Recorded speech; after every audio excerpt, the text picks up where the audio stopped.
शीतकालीन सत्र का आज प्रथम दिवस है।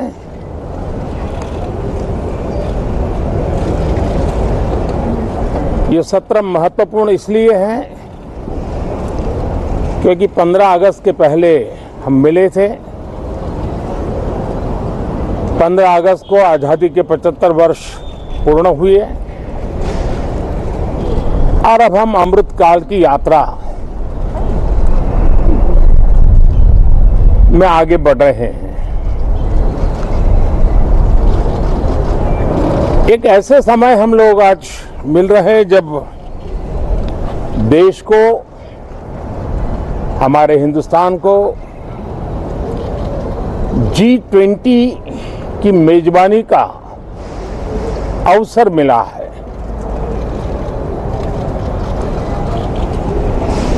विश्व समुदाय में जिस प्रकार से भारत का स्थान बना है, जिस प्रकार से भारत से अपेक्षाएं बढ़ी हैं और जिस प्रकार से भारत वैश्विक मंच पर अपनी भागीदारी बढ़ाता जा रहा है, ऐसे समय ये G20 की मेजबानी भारत को मिलना एक बहुत ही बड़ा अवसर है। ये G20 समिट ये सिर्फ एक डिप्लोमेटिक इवेंट नहीं है, लेकिन ये G20 समिट एक समग्र रूप से मैं भारत के सामर्थ्य को विश्व के सामने प्रस्तुत करने का अवसर है। इतना बड़ा देश, मदर ऑफ डेमोक्रेसी, इतनी विविधताएं, इतना सामर्थ्य, पूरे विश्व को भारत को जानने का एक बहुत बड़ा अवसर है और भारत को पूरे विश्व को अपना सामर्थ्य जताने का भी बहुत बड़ा अवसर है। पिछले दिनों मेरी सभी दल के अध्यक्षों से बहुत ही सानुकूल वातावरण में चर्चा हुई है। सदन में भी इसका प्रतिबिंब जरूर नजर आएगा। सदन से भी वही स्वर उठेगा जो भारत के सामर्थ्य को दुनिया में प्रस्तुत करने के लिए काम आएगा। इस सत्र में देश को विकास की नई ऊंचाइयों पर ले जाने के लिए वर्तमान वैश्विक परिस्थितियों में भारत को आगे बढ़ाने के नए नए अवसर, उन सबको ध्यान में रख करके कई महत्वपूर्ण निर्णय इस सत्र में करने का प्रयास होगा। मुझे विश्वास है कि सभी राजनीतिक दल चर्चा को और मूल्य वृद्धि करेंगे, अपने विचारों से निर्णयों को नई ताकत देंगे, दिशा को और स्पष्ट रूप से उजागर करने में मदद करेंगे।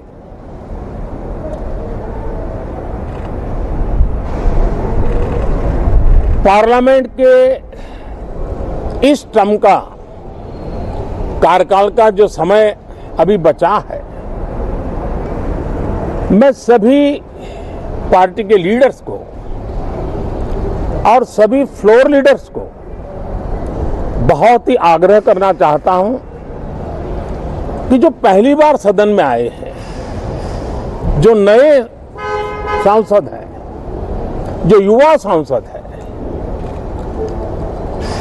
उनके उज्जवल भविष्य के लिए और लोकतंत्र की भावी पीढ़ी को तैयार करने के लिए हम ज्यादा से ज्यादा अवसर उन सबको दें, चर्चाओं में उनका भागीदारी बढ़े। पिछले दिनों करीब करीब सभी दलों के किसी न किसी सांसद से मेरी अनौपचारिक मुलाकातें जब भी हुई हैं, एक बात जरूर सब सांसद कहते हैं कि सदन में हो हल्ला और फिर सदन स्थगित हो जाता है, उससे हम सांसदों का नुकसान बहुत होता है। युवा सांसदों का कहना है कि सत्र न चलने के कारण, चर्चा न होने के कारण हम जो यहाँ सीखना चाहते हैं, हम जो समझना चाहते हैं, क्योंकि ये लोकतंत्र की बहुत बड़ी विश्वविद्यालय है, हम उससे अछूत रह जाते हैं, हमें वो सौभाग्य नहीं मिल रहा है और इसलिए सदन का चलना बहुत जरूरी है। ये सभी दल के युवा सांसदों का खास तौर पर स्वर निकलता है।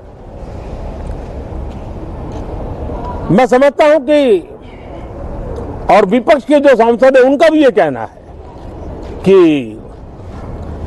डिबेट में हमें बोलने का अवसर नहीं मिलता है, उसके कारण सदन स्थगित हो जाता है, उसके कारण हो हल्ला होता है, उसके कारण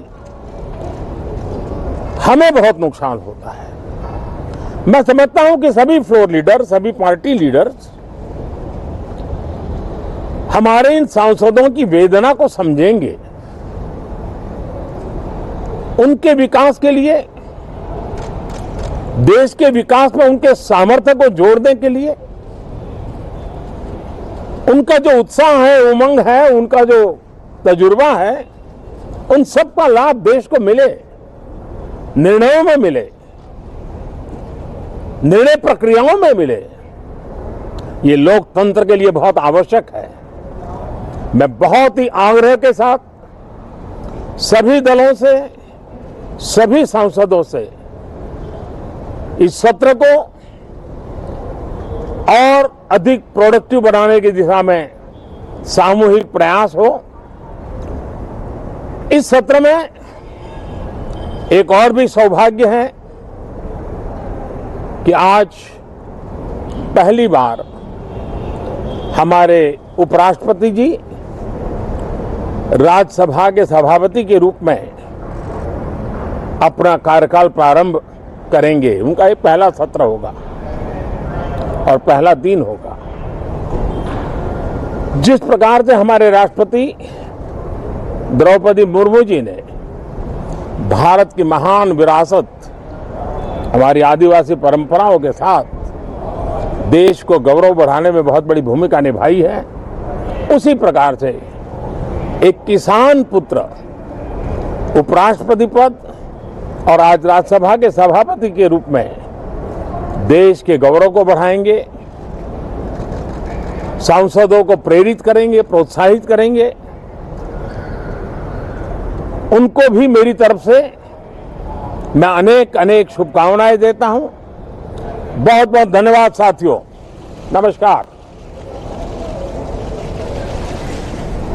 संसद ਦਾ ਸਰਦਰੁੱਤ ਦਾ ਇਜਲਾਸ ਅੱਜ ਸ਼ੁਰੂ ਹੋ ਰਿਹਾ ਹੈ। ਉਸ ਤੋਂ ਪਹਿਲਾਂ ਪ੍ਰਧਾਨ ਮੰਤਰੀ ਨਰਿੰਦਰ ਮੋਦੀ ਮੀਡੀਆ ਦੇ ਮੁਖਾਤਬ ਹੋਏ ਨੇ ਤੇ ਕਈ ਸਾਰੀਆਂ ਅਪੀਲਾਂ ਉਹਨਾਂ ਦੇ ਵੱਲੋਂ ਕੀਤੀਆਂ ਗਈਆਂ ਨੇ ਸਰਦਰੁੱਤ ਦੇ ਇਜਲਾਸ ਨੂੰ ਲੈ ਕੇ ਹੀ। ਖਾਸ ਕਰਕੇ ਉਹਨਾਂ ਨੇ ਕਿਹਾ ਕਿ ਸ਼ਾਂਤੀਪੂਰਵਕ ਇਜਲਾਸ ਚੱਲੇ। ਵਿਰੋਧੀ ਧਿਰਾਂ ਦੇ ਵੱਲੋਂ ਅਕਸਰ ਹੰਗਾਮਾ ਕੀਤਾ ਜਾਂਦਾ ਹੈ, ਜਿਹੜਾ ਸੈਸ਼ਨ ਹੈ ਉਹ ਚੱਲਣ ਨਹੀਂ ਦਿੱਤਾ ਜਾਂਦਾ, ਸੈਸ਼ਨ ਨੂੰ ਮੁਲਤਵੀ ਕਰਨਾ ਪੈਂਦਾ ਹੈ ਤੇ ਇਸੇ ਤਰੀਕੇ ਦੇ ਨਾਲ ਸਾਰੇ ਜਿਹੜੇ ਕੰਮ ਨੇ ਉਹ ਰਹਿ ਜਾਂਦੇ ਨੇ। ਤੇ ਖਾਸ ਕਰਕੇ ਜਿਹੜੇ ਪਹਿਲੀ ਵਾਰ ਦੇ ਚੁਣੇ ਹੋਏ ਯੰਗ ਜਿਹੜੇ सांसद ਆਉਂਦੇ ਨੇ ਉਹਨਾਂ ਨੂੰ ਐਕਸਪੀਰੀਅੰਸ ਨਹੀਂ ਮਿਲਦਾ, ਜਿਸ ਤਰੀਕੇ ਦਾ ਉਹ ਕੰਮ ਕਰਨ ਦੀ ਇੱਛਾ ਲੈ ਕੇ ਆਏ ਹੁੰਦੇ ਨੇ ਜਾਂ ਸਿੱਖਣ ਦੇ ਲਈ ਆਏ ਹੁੰਦੇ ਨੇ ਤਾਂ ਉਹ ਸਾਰਾ ਕੁਝ ਉਹਨਾਂ ਨੂੰ ਕਰਨ ਨੂੰ ਨਹੀਂ ਮਿਲਦਾ। ਤਾਂ ਉਹਨਾਂ ਦੇ ਵੱਲੋਂ ਲਗਾਤਾਰ ਪ੍ਰਧਾਨ ਮੰਤਰੀ ਨੂੰ ਅਪੀਲ ਕੀਤੀ ਗਈ ਹੈ ਕਿ ਸ਼ਾਂਤੀਪੂਰਵਕ ਸੈਸ਼ਨ ਚੱਲੇ, ਸੈਸ਼ਨ ਜਿਸ ਤਰੀਕੇ ਨਾਲ ਚੱਲਣਾ ਚਾਹੀਦਾ ਹੈ, ਕੰਮ ਹੋਣਾ ਚਾਹੀਦਾ, ਉਸੇ ਤਰੀਕੇ ਨਾਲ ਸੈਸ਼ਨ ਹੋਏ।